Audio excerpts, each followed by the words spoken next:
नमस्कार, आपण पाहतो आहात युग बदल न्यूज मराठी। नवदुर्गा उत्सव धम्मचक्र प्रवर्तन दिन उत्सव तयारीबाबत बैठक।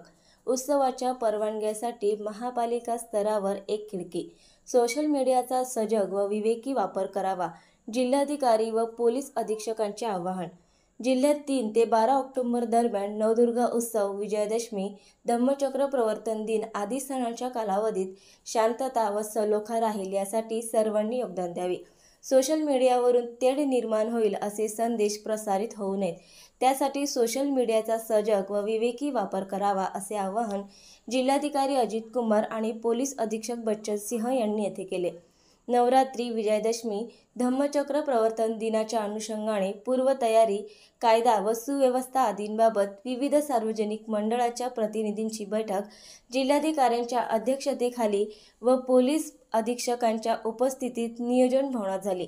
त्यावेळी ते बोलत होते। अपर पोलीस अधीक्षक अभय डोंगरे, निवासी उपजिल्हाधिकारी विजय पाटील यांच्यासह उपविभागीय अधिकारी, उपविभागीय पोलीस अधिकारी, विविध मंडळाचे प्रतिनिधी उपस्थित होते। पदाधिकारी, सर्व उपस्थित सर्व धर्माचे जे काही प्रतिष्ठित नागरिक देखील उपस्थित आहेत। विविध विभागांचे प्रमुख, उपविभागीय अधिकारी, तसेच तालुका स्तरावरचे विविध विभागांचे विभाग प्रमुख, प्रसार माध्यमांचे प्रतिनिधी। आपण गेल्या मागील 2 महिन्यांपासून विविध सण उत्सव साजरे करत आहोत। साधारण आपण ईदचा जुलूस देखील आपण इथे पाहिला।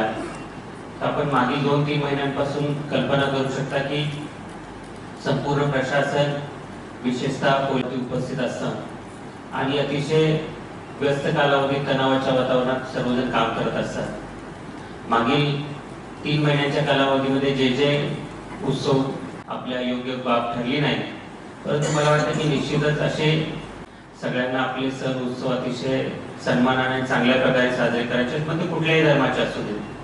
त्यामुळं आपले सण साजरे होत असताना इतर धर्मियांची भावना दुखावली जाणार नाही, ही एक महत्त्वाची बाब सगळ्यांनी अशा बाबी होती।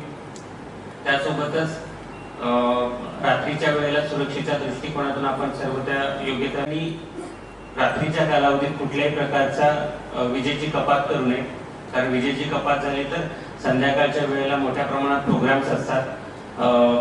बऱ्याच ठिकाणी महिला किंवा ज्येष्ठ नागरिक बाहेर पडत असतात, तर त्यांना अडीअडचण होईल, त्यांना काही सुरक्षेच्या दृष्टीने धोका होईल, अशा प्रकारे खबरदारी योग्य ती घ्यावी। नवीन अपडेट मिळविण्यासाठी चॅनलला लाईक आणि सबस्क्राईब नक्कीच करा।